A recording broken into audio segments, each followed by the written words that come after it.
ribut-ribut antara KPK dan Polri. Ya sebenarnya ini bukan yang pertama kali gitu ya. Sebelumnya ini sudah beberapa kali terjadi. Tapi karena ini tahun 2023, ini adalah tahun politik, jadi panasnya lebih kerasa dibandingkan sebelum-sebelumnya. Apalagi ribut-ribut ini masih ada kaitannya dengan salah satu kasus yang sedang ditangani oleh KPK, yaitu Formula E. Sehingga ini otomatis berkaitan atau berhubungan dengan salah satu bakal calon presiden yang sampai sekarang elektabilitasnya masih terus menurun. Ya karena belakangan Brigjen Endar ini dicopot dari jabatannya sebagai Direktur Penyelidikan KPK gitu ya. Atau bahasa lainnya dicukupkan masa tugasnya gitu. Karena menurut versi KPK, masa jabatan Brigjen Endar ini berakhir 31 Maret. Sehingga 1 April kemudian dia digantikan sama orang lain gitu. Cuma masalahnya gitu ya, pada tanggal 29 Maret, Kapolri sudah mengirimkan surat perpanjangan masa jabatan. Jadi meskipun sebenarnya berakhir 31 Maret, tanggal 29 sudah diperpanjang gitu. Tapi sama KPK masih terus dicukupkan. Masih tetap dicukupkan gitu. Dan ini menjadi masalah gitu. Karena menurut instruksi Kapolri, Brigjen Endar ini tetap bertugas di KPK, tapi menurut versi KPK, dia sudah bukan pegawai KPK, sehingga kemudian semua aksesnya itu juga sudah dicukupkan. Makanya ini menjadi ribut gitu. Apalagi sebelum-sebelumnya Brigjen Endar ini dikait-kaitkan dengan Formula E. Karena Brigjen Endar dianggap sebagai orang yang tidak mau menaikkan status Formula E dari penyelidikan kepada penyidikan gitu. Dan ini katanya adalah pembangkangan terhadap 5 pimpinan KPK. Sehingga kalau sekarang kemudian Brigjen Endar ini dicukupkan atau dicopot dari jabatannya, ini kemudian dikait-kaitkan seolah KPK ingin mengambil langkah politik jelang tahun 2023 ini gitu. Sehingga hari ini jadi merembet kemana-mana gitu ya. Dan kemudian banyak orang yang berkomentar aneh-aneh pokoknya. Kayaknya Anies ini bentar lagi dijadikan tersangka, atau Anies ini kayaknya bentar lagi dicukupkan juga kasus-kasusnya atau dihentikan semua kasus-kasusnya. Dan ini masih butuh pembuktian. Tapi bagi saya pribadi gitu ya, sebelum kita loncat kepada analisa itu gitu ya, bagi saya ini sebenarnya kasus yang cukup sederhana. Katakanlah ada kesalahpahaman atau kekurangan komunikasi atau informasi gitu ya antara KPK dengan Polri gitu. Karena kalau secara awam, dalam kacamata awam saya gitu ya, Brigjen Endar ini kan sudah bertugas selama 3 tahun di KPK. Jadi kalau kemudian dia dimutasi atau dicukupkan, ya sebenarnya biasa aja, udah 3 tahun soalnya gitu ya. Meskipun sebelum-sebelumnya, di tahun-tahun sebelumnya, itu selalu diperpanjang oleh Kapolri. Jadi selalu diperpanjang masa jabatannya dan tetap menjadi petugas di KPK gitu. Nah, mestinya mungkin orang awam juga akan berpikir bahwa ya terserah KPK dong mau memperpanjang atau mencukupkan, karena kan ini urusan KPK gitu ya, nggak ada hubungannya dengan Kapolri. Kapolri nggak bisa menginstruksikan seseorang untuk tetap berada di posisinya misalkan. Jadi ini sebenarnya adalah tugas dan kewenangan KPK gitu untuk mencukupkan atau memperpanjang gitu. Sehingga kalau Kapolri tetap memberikan perpanjangan masa jabatan dan kemudian menurut KPK ini sudah dicukupkan, ya seharusnya Brigjen Endar ini ya kembali kepada Polri gitu. Itu dari kacamata awam, tapi ini nggak sesederhana itu gitu, karena dalam proses perekrutan posisi di KPK, posisi strategis gitu ya, itu ada mekanisme dan aturan-aturannya. Karena KPK itu kan mengajukan permohonan kepada Polri dan Kejaksaan Agung untuk beberapa posisi di KPK. Lalu kemudian dikirimkanlah aparat-aparat yang dianggap berkinerja baik sesuai dengan kriteria untuk menjabat posisi di KPK. Jadi kalau misalkan dicukupkan atau dicopot atau ingin diganti, maka ya harus ada komunikasi gitu. Minimal ya diantarlah untuk pulang, bukan langsung kemudian dipotong semua aksesnya, kemudian ya sudah nggak jadi pegawai sepenuhnya. Itu kan kayak nggak sopan gitu ya, kayak nggak menghargai surat Kapolri sebelumnya, karena Kapolri sudah memberikan surat perpanjangan masa jabatan. Nah, dari sisi KPK sendiri gitu ya, sekarang katanya beralasan bahwa KPK sudah mengajukan penawaran kepada Polri dan Kejaksaan Agung untuk posisi-posisi yang sekarang masih belum ada atau kosong gitu. Sehingga ke depan bidding ini terbuka kepada siapapun yang diajukan oleh Polri. Dan Polri katanya berhak atau boleh mengajukan Brigjen Endar lagi sebagai Direktur Penyelidikan di KPK. Ini kan aneh gitu. Ibarat orang yang sudah lulus gitu ya, terus disuruh tes lagi. Kan aneh bagi saya. Ya kalau misalkan Polri mengajukan Brigjen Endar lagi, terus kemudian dites lagi, ya ngapain? Sebelumnya kan dia sudah jadi Direktur Penyelidikan gitu kan.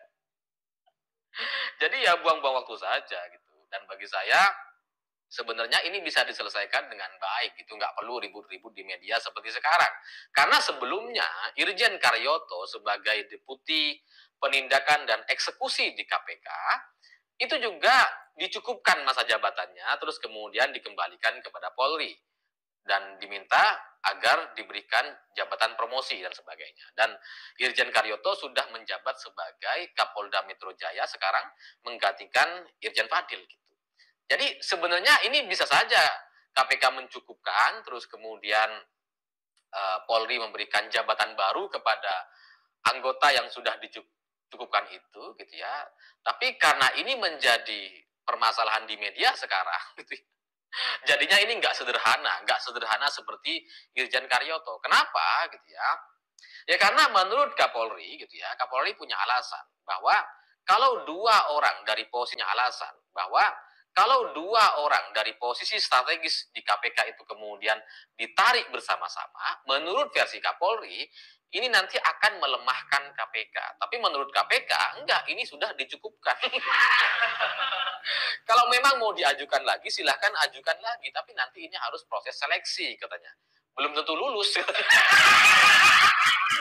Nggak tahu lah, ini kayaknya ribut-ribut ini memang ada hubungannya dengan politik atau tahun 2023 yang semakin panas gitu. Tapi pada intinya bagi saya kita berharap agar tidak ada ribut-ribut seperti ini sehingga kita bisa fokus kepada kampanye calon gitu, kampanye pemilu 2024. Karena kalau ada ribut-ribut kayak gini itu jadi terpecah fokusnya gitu ya. Dan bagi Polri gitu ya, saya melihat bahwa kita selama ini sudah cukuplah dengan begitu kerasnya cerita soal Ferdy Sambo dan Irjen Teddy Minahasa gitu, sehingga ya cukuplah dengan dua kasus itu dan kemudian dengan ribut-ribut ini semoga segera bisa diselesaikan gitu. Karena belakangan gitu ya banyak orang juga mengait-ngaitkannya dengan pencegalan Anies gitu, karena dianggap dengan dicopotnya Brigjen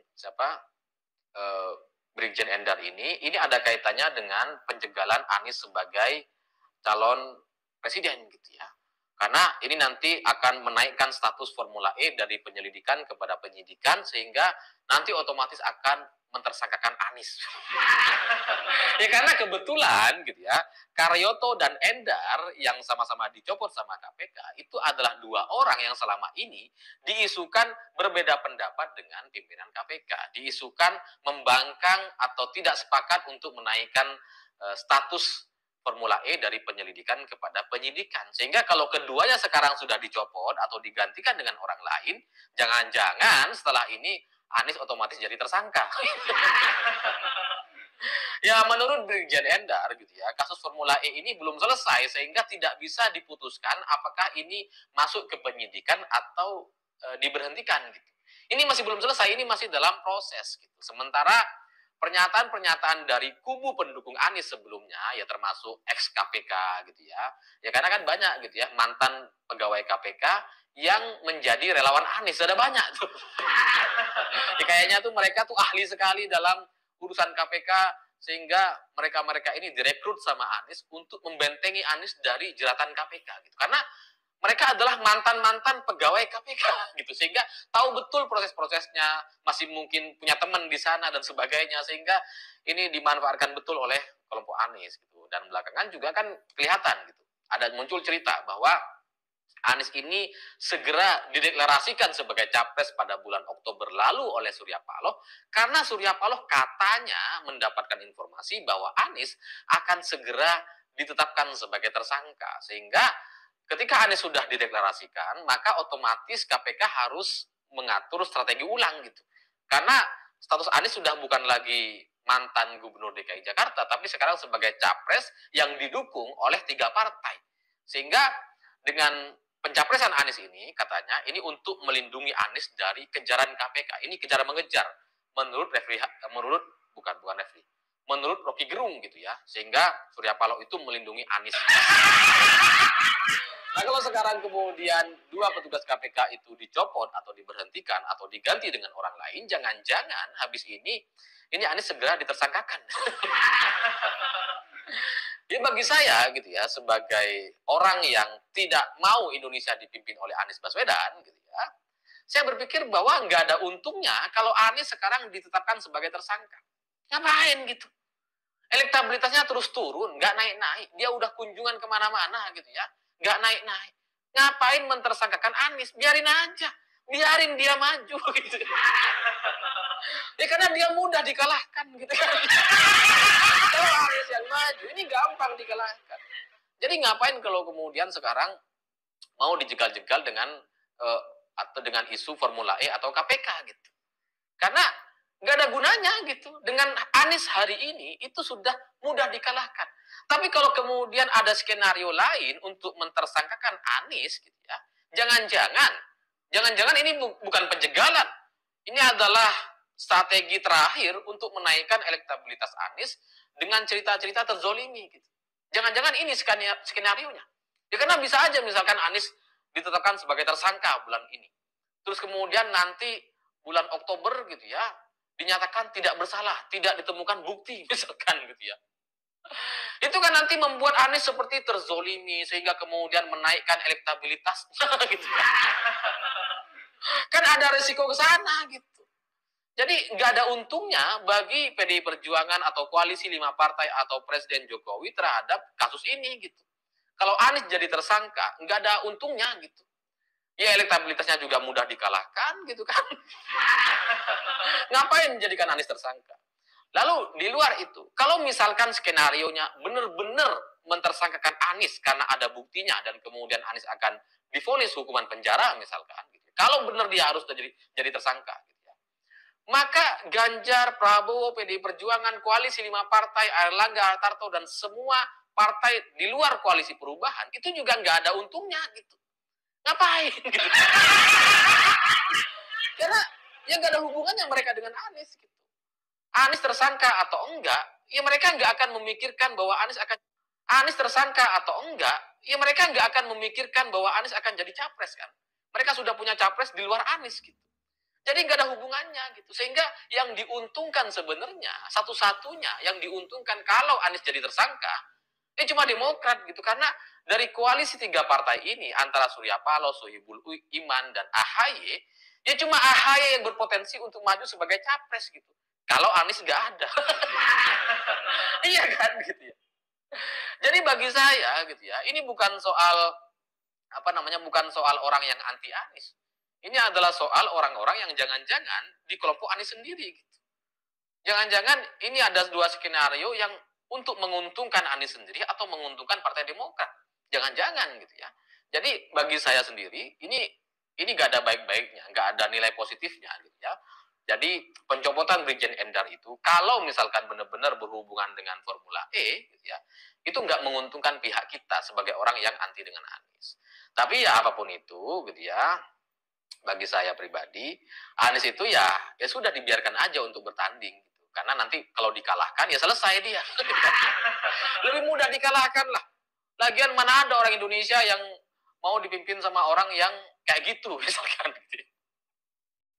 Orang Indonesia kan maunya dipimpin oleh orang yang kenal dengan Indonesia gitu, bukan orang yang nggak kenal gitu. Jadi ya bagi saya Anies terlalu mudah untuk dikalahkan dan tidak perlu untuk dibikin jadi tersangka gitu. Biarin aja dia maju, biar kalah. Kalau nanti sudah kalah misalkan, terus kemudian dijadikan tersangka atau ditangkap dan sebagainya, silakan gitu. Kita kasih deh. Kalau sekarang jangan dong, tunggu dulu gitu. Sehingga buat KPK, apapun skenario dan rencananya, saya harap ini tidak ada hubungannya dengan mendorong Anies menjadi tersangka. Karena itu nggak ada untungnya bagi kita gitu. Tempo.co Jakarta, Brigadir Jenderal Endra Priantoro resmi melaporkan Ketua Komisi Pemberantasan Korupsi KPK Firly Bahuri dan Sekjen KPK Cahya Harefa ke Dewan Pengawas KPK. Laporan dibuat terkait dugaan pelanggaran etik dalam keputusan pimpinan memecatnya dari jabatan Direktur Penyelidikan. Hari ini saya bertemu dengan Dewas, menyerahkan laporan pengaduan saya dan sudah diterima, kata Endar di gedung anti korupsi KPK Kuningan, Jakarta Selatan, Selasa 4 April 2023. Endra menuturkan sudah menceritakan peristiwa yang dialaminya soal pemecatan ini kepada Dewas. Endar masih harus menunggu Dewas memproses laporannya. Dewas punya standar operasi prosedur mereka untuk menindaklanjuti laporan kami, kata Endar. Endar melaporkan Firly dan Cahya Harefa terkait pemberhentiannya dari posisi Direktur Penyelidikan. Surat pemberhentian dengan hormat itu diterbitkan oleh KPK pada 31 Maret 2023. Dalam suratnya, KPK memutuskan bahwa Endar dicopot dari jabatannya pada tanggal 1 April 2023. KPK beralasan masa tugas Endar sudah habis di Komisi Anti Rasuah. Isu pencopotan Endar ini sebenarnya sudah beredar sejak tahun lalu pada November 2022. Ketua KPK Firly Bahuri mengirimkan surat rekomendasi kepada Kapolri Jenderal Listio Sigit Prabowo. Dalam surat itu, Firly merekomendasikan Deputi Penindakan Kriato dan Endar untuk ditarik lalu mendapat promosi jabatan. Menjawab surat tersebut, Kapolri Listio bersedia menarik Karyoto dan mempromosikannya menjadi Kapolda Metro Jaya, akan tetapi Listio menolak menarik Endar. Listio memutuskan tetap menugaskan Endar di KPK sebagai Direktur Penyelidikan. Surat itu dilayangkan pada 29 Maret 2023. Meski ada surat dari Kapolri, KPK ngotot mengembalikan Endar. KPK menerbitkan surat pemberhentian untuk Endar pada 31 Maret 2023. Surat yang diteken oleh Cahya itu memerintahkan Endar untuk berhenti melakukan tugasnya sebagai Direktur Penyelidikan. Belakangan Kapolri kembali mengirimkan surat kepada KPK pada Senin 3 April 2023 yang isinya menegaskan bahwa Endar tetap ditugaskan di KPK. Atas laporan yang dibuat Endar Priantoro ke Dewas KPK, Tempo telah melayangkan pesan konfirmasi kepada Firly Bahuri dan Cahya Harefa, namun keduanya belum merespons. Pemberhentian Endar disebut terkait kasus Formula E. Ex-pimpinan KPK Bambang Wijayanto menyebut pemberhentian Endar Prianto ini tak lepas dari penanganan kasus Formula E. Menurut Bambang, pimpinan KPK ini segera menaikkan kasus tersebut ke tahap penyidikan untuk menjegal langkah mantan Gubernur DKI Jakarta Anies Baswedan maju pada pemilihan Presiden Pilpres 2024. Tindakan pemecatan Direktur Penyelidikan KPK tidak bisa dilepaskan dari efek tahun politik di mana ada sinyalemen berupa dugaan keras berkaitan dengan atas adanya upaya sebagian pimpinan KPK untuk mentersangkakan Anies Baswedan, kata Bambang lewat keterangan tertulis Selasa 4 April 2023. Bambang pun menilai langkah janggal pimpinan KPK lainnya dalam penanganan kasus Formula E. Di antaranya adalah adanya 9 kali gelar perkara yang dilaksanakan untuk meningkatkan kasus ini dari penyelidikan ke penyidikan. Padahal menurut dia, dalam sejarahnya tidak pernah KPK melakukan gelar perkara sebanyak itu untuk satu kasus.